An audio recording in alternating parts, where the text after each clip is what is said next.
sakamakon zargin almundahana da sama da faɗi da wasu ƙungiyoyi ke yi wa wakili mai kula da kwangilolin da gwamnatin tarayya ta bayar a yankin mazaɓar Funtua ɗan Dime ya jawo cece-kuce a tsakanin wannan al'ummar, wanda shi ne ya sanya muka yi tattaki domin tabbatar ma kanmu da kuma al'umma gaskiyar wannan al'amari, inda muka zagaya wasu daga cikin ƙauyukan da abin ya shafa kamar haka. Mun zagaya tun daga yankin ɗan fili har ya zuwa gwaigwayen ɗan malam, abin da ya shafi Zagamawa, Makwalla, gwaigwaye, unguwar biri da dai sauransu, domin tabbatar da wannan al'amari da gaske ne ko kazafi ne ake mashi wannan ɗan kwangila, inda muka tattauna da wasu daga cikin mazauna wannan yanki kamar haka. Alhamdulillah, an zaka muna tare da ɗaya daga cikin jama'a na ita wannan gwaigwayen ɗan malam. A da farko muna son mu san sunan malamin. To Malam Abdulrahman, gashi Allah ya kawo mu wannan gari naku, ga mu a gindin wannan transformer da aka ce an sa muku, kuma muna so mu san shin wannan wuta da aka ce an sa muku da gaske ne an sauke wannan wuta kuna amfani da ita ko menene gaskiya al'amari? Gaskiya ba a sauke wannan wuta ba. To yanzu gashi gwamnati ta ce ta kammala wannan aiki naku, har shi dan kwangila an ba shi cikon kuɗin shi naira miliyan 10 a zuwan cewa ya ida sa muku aikin ku. Me za ka ce dangane da wannan? A gaskiya ba gaskiya bane, mu bai mana ba. An kuma za a ko shi yanzu muna iya zuwa a yi mai magana ga mu shi. Har wayo muna a wannan gari na hayin dan malam, inda ina tare da shi mai anguwa. Alhaji Amadu, Alhaji Hamisu mai anguwa, gashi Allah ya kawo mu wannan gari naka, gashi mun ga jama'a ka ko mun ji ta bakin wasu daga cikinsu. To amma a matsayinka na uban ƙasa, gashi an ce an sa muku wutar lantarki kuna ta amfani da ita, shin menene gaskiya na al'amari? Wannan wuta ta sauka ko bata sauka ba? Gaskiya wannan wuta bata sauka ba. A kwanan nan abin da suke ce mana ma, wannan wuta za a zo a ajiye wayoyi daga angobir, za a ci gaba da wuyarin a saukar da wannan wuta, su zo yau su zo gobe, har inda yara na suka kai ga cewa za su yi masu wulakanci akan sun gaji da ƙaryar da ake musu. Muka ce ma yara ku yi hakuri, saboda ainihin wa'inda suka taho da su ne irin mutane kamar na ɗan ƙaramin majalisa na jihar Katsina, wannan Abu Totar kenan, wanda suka taho da shi cewar za a yi mana wannan wuyarin a saki wuta. Suna ta kawo maganganu wanda yake ɗaya zuwa biyu zuwa uku da lokaci suna zuwa suna mana irin wannan al'amarin, wannan ƙarya da suke mana. Amma mun samu labarin tuni wannan wuta an sake ta. To wani kira za ka ga ita gwamnatin tarayya daga ƙarshe? Gaskiya muna kira ga gwamnatin tarayya ta taimaka mana, ta zo wannan hanya a taimaka tun daga kasuwar mata har ya zuwa ɗan Dime. Ga matsalolin da muka shiga tsaro, ko da wani lokaci ba mu kwana, ƙauye ne amma kwana muke ba mu bacci. Ga ɓangaren tsaron nan gaba ɗaya abu ya riga ya dame mu, wanda yake an ƙi a taimaka mana, kuma muna neman mu kare kanmu, kuma gwamnati ta hana mu kare kanmu. To ya za mu da rayuwar mu? Mai anguwa mun gode. Allah saka alkhairi, kuma Allah sa kokenku ya kai inda za a taimake ku. Amin ya rabi. Amin.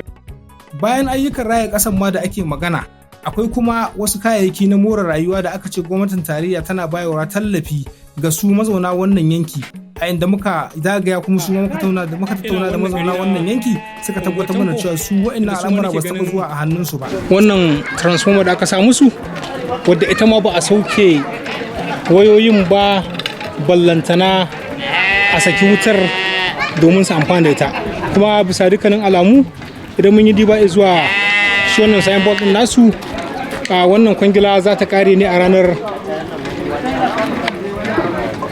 23 ga watan 7 na shekarar 2020, wanda duration din kwangila ko lokacin kwangila ta dauka sati 2 ne daidai.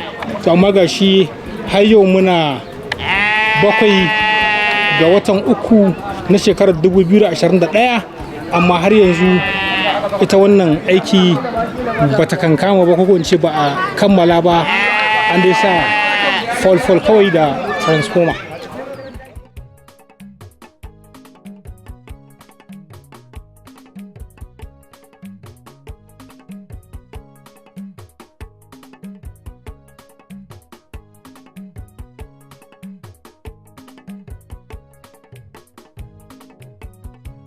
Alhamdulillah, yanzu haka ina wannan anguwa ta anguwar Tanko kamar da kuka ni tun dazu. Yanzu haka ina tare da shi wakilin mai anguwa na wannan gari. Da farko ina son sun sunan malamin. Ya Saminu. Na'am? Ya Saminu. To ina tare da Alhaji Ya Saminu, A Malam ya Saminu, wannan gari naku na angotanku gashi na ga an kawo transformer sabuwa ga kuma falfal an sa, ko da ban ga an sa wayoyi cikin falfal din ba. Shin menene gaskiya al'amarin dangane da wannan wuta ta ku ta lantarki? An samar ku da ita ko ba a samar ku da ita ba yanzu? Gaskiya ba a samu mana da ita ba a samu mana da ita ba, saboda ba an dai kawo mana transformer, an yi wayarin din transformer, amma magana wuta ba su ke tabbata amma a kawo wayoyi ba sun dai ce za su yi, amma dai ba wani labari. Gwamnatin tarayya akan wani aiki da ake muku? To muna kira da gwamnatin tarayya da zan ki bibiya ayyukan da take sawa, ba tana kyalewa bane a zaman cewa aje a ce mata an gama, amma in tana bibiyar lamuran ayyukan da ake sawa shine zai tabbatar da cewa an yi abin nan ko ba ba. To kasantuwar cewar wannan aiki na mai girma dan majalisa ne Alhaji Muntar dan Dutse, shi ya samu wannan aiki ko kunce shi aka ba damar yin wannan aiki, kuma gashi wannan aiki bai gamu ba, wani kira zaka gare shi? Ito kiran da zan yi gare shi, kamar yadda na ce maka da zan ki bibiya, ya kamata a ce ya samu wani aminin shi ko kuma babban hannun daman shi ko yaron shi wanda ya aminta da shi, wanda zai zo ya diba mai aiki, ko da a ce cewar shi da kanshi bai samu damar zuwa ba, saboda ayyuka zai iya si mai yawa, amma zai ya kamata a ce ya samu wani wanda ya zo ya diba mai ayyukan nan, tabbas wanda ya aminta da shi. Malam ya mun gode, da fatan Allah ya sa wannan koke na kai inda ya kamata domin a yi muku abin da ya kamata. Wannan ayyuka da muke magana sun shafi ayyukan titi da ya tashi tun daga kasuwan mata Funtua ya wuce har ya zuwa Nasarawar Ɗandime. Sannan kuma akwai ayyukan wutar lantarki wanda su ma aka bayar, wanda dan kwangilar ya fitar da kudadensa, amma wayannan ayyuka mun tarar da cewa transformomi kawai aka kawo da falfal, amma koyoyi ba a sa ba. Saboda haka muka tattauna da wayannan mazauna wannan yanki da kuma wasu daga cikin masu ruwa da tsaki da abin ya shafa domin tabbatar da wannan aiki yadda yake tafiya.